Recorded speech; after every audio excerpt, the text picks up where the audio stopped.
Hello, Nancy here, and today I would like to show you how to do the long tail cast on without estimating the amount of tail yarn you need to do it.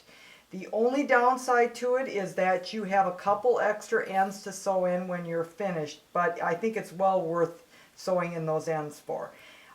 It's perfect, obviously, for any time you need to cast on anything probably more than 50 stitches.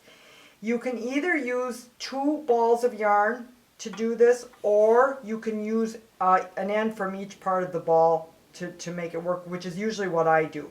So what you want to do is start with a slip knot. So I've got the end coming from the outside, the end coming from the inside, and I'm going to make a temporary slip knot because I'm going to be taking this out later.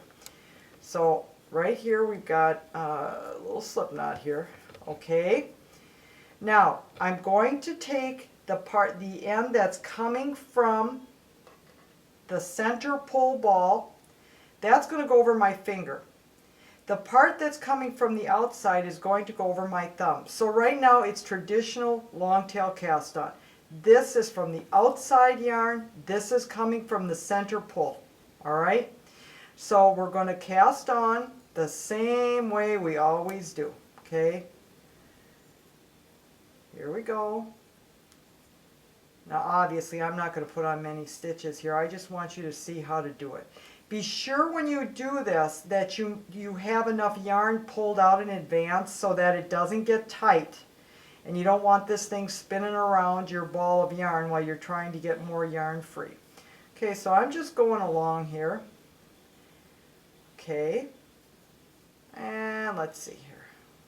How many we got? I guess it really doesn't matter. Okay. I've casted on my amount of stitches that I need. I'm going to set this down, and what I'm going to do now is I'm going to cut my tail yarn free because I'm done with it. I don't need it any longer. Okay, done. So now I am back to the yarn that's coming out of the center pull ball. I'm going to knit across or purl or whatever your pattern is telling you to do at this point. We're going to go across our row. I think you're going to like this.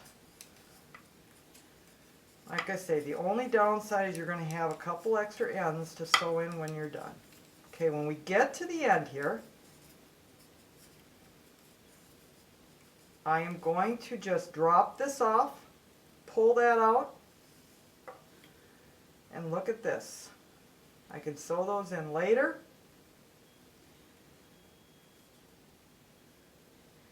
And I did not have to estimate one bit of tail yarn. All I'll have to do that's a little extra is sew these ends in when I'm done. And I'm all done. That's how you do long tail cast on without estimating your tail length.